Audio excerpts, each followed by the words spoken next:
most of us are sort of living what Jesus talked about when he said to be in the world, but not of the world. And so all of us here in this room know in our hearts that we are on a path that can't be stopped. And it's a very powerful force within us. And it motivates us not only to come to things like this, but to behave in new ways and to break out of old paradigms. We also know that there is something more to this life that we are here experiencing other than just being a part of the system, and we are going to have a deeper, richer experience of life. And so, knowing that there is a deeper and a richer experience of life available to us fringe dwellers who are sort of in the world, but we're not of the world, we know this is not home. This is not our home. We know it. We know that we are not human beings having a spiritual experience, but that it's the other way around. That we are all spiritual beings having a human experience. We know this. And my experience with the teachers that I have had and with my own meditative practices and with my own reading is that we sign up for all of this and that there are no accidents. That God's plan works and yours doesn't, by and large. And if you want yours to work, make it the same as God's and understand that. And that when you are in nowhere, you make a decision to come here. And you pick who you're coming here with. And so if you don't like who you got, you ought to be wondering why you picked them. And when you left nowhere, and we all leave nowhere, N-O-W-H-E-R-E,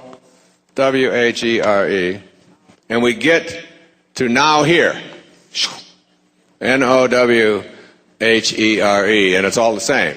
It's just a question of spacing. So we go from nowhere to now here. And guess where you're headed?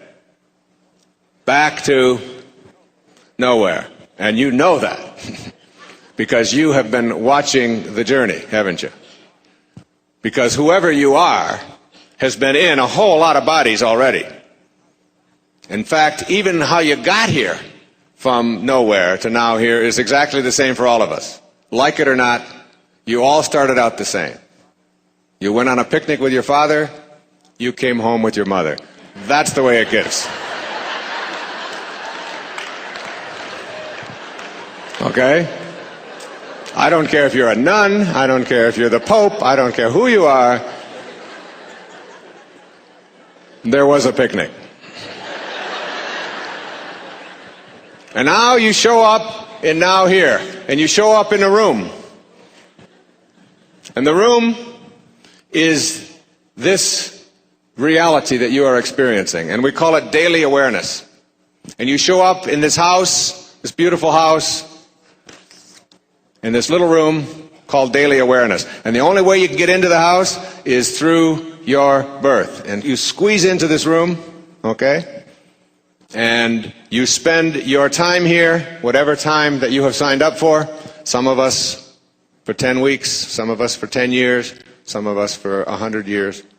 And it's all in divine order. Even though we milk this melodrama of death to death. Somehow believing that it shouldn't be happening, and isn't it awful, and and we don't even believe in it anymore, and that's the ego. The ego's greatest disappointment and embarrassment is death. All right? And it does everything that it possibly can to avoid the embarrassment of dying. It will even stick tubes in you and feed you through funny little things, all of, whatever. And God's saying, why don't you come home now? And say, well, they won't get these damn tubes out of me, and they've got this, And so we milk this and milk this and milk this and don't understand that it's in divine order. It's all in divine order. And then you leave the room at your death, and the door snaps shut. And you live your life here in this room called daily awareness. And I would like to suggest to you that all the rest of the house is something called higher awareness. And very few people know how to get out of this room of daily awareness. They don't get out of it because they are looking around and looking around for the door. And they spend their life trying to find the door out, and they're pushing and they're pushing and they're pushing. And then one day they have this stunning realization. And the realization is that the door to the other room opens inward. Inward. It doesn't open out. You can't push it out. You got to step back and let it in. You can't read about it. You can't have somebody else tell you about it.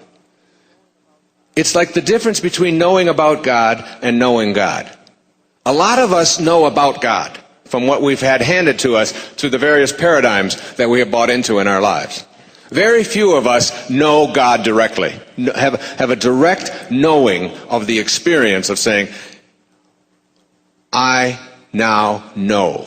Like it says in A Course in Miracles, if you knew, it doesn't say if you believed, it says if you knew who walked beside you at all times on this path that you have chosen,